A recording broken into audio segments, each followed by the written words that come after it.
decent hour tomorrow night. Bobby Witt Jr. sends one to center, and look at Daulton Varsho doing a pretty good Kevin Kiermaier impersonation out. And now he hits a high drive left center field. And jumping at the wall and making the catch is Daulton Varsho. Holy! Every now and again, 96, but he knows he's a 92 to 94 guy. As into the corner, a sliding catch is made by Daulton Varsho. There's not much room into foul ground, and he stays with this ball. This ball is slicing away from him, and wow, what an effort by Daulton Varsho. He came to an abrupt stop because he ran into the wall. All right, guys, so today we're taking a look at Daulton Varsho. We've seen like a little mini highlight reel here of some balls that he has to track for, left, right, back, forward, things like that. And I want us to kind of dig into the details behind his technique first. So what we're going to do is we're going to access some of the 3D data that we have on these plays. That way we can kind of identify what the footwork looks like, what his read timings look like, what directions his routes are in. So here's that same play in 3D. We're noticing he breaks pretty hard to the left, and in theory, he gets kind of spun around here. But notice how he doesn't open up immediately and try to route correct.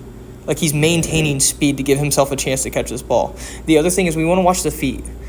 Notice how we walk into a narrow stance. We do a quick split step as our prep step, create a little bit wider of a base. While we're airborne, we're reading flight. Notice here that we're reading flight, we're moving in the direction of flight, driving off, and then being able to make the play after that. From checking out these videos, especially from the 3D angles, I'm really starting to become a huge fan of those narrow setups into like a wider base as we take our prep step. Especially with a guy like Varsho, who he's not a burner. Like he's 80th percentile in sprint speed, which is still not slow, but it's really not like a burner for center field. And we'll notice here, like, he's just got an ability to finish plays.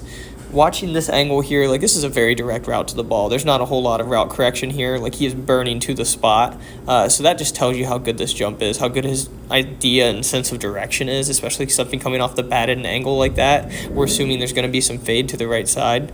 But really, I want you guys to look at something just really minute here. Notice the feet. He's going to set up a little bit more narrow. As the ball takes flight, he gets wider and takes his move at that point. So we're seeing the flight, we're moving towards the direction from our now wider base while we're landing, which is really, really cool, allows him to cover a little bit more ground. In plays like this, I mean, the prep step's super important, the ability to route correct super important, but if there was a stat for like just a dog in the outfield, this would be somewhere where he would score super high on.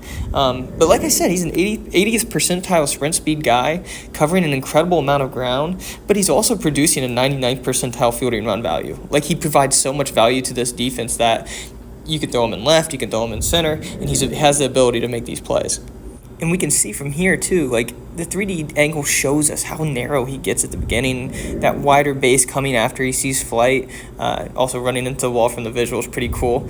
But we can also see here, like, it's not a great route, right? He just takes a super quick first step in a direction that seems right to him, and then he's route correcting from there, just giving himself a chance to make the play.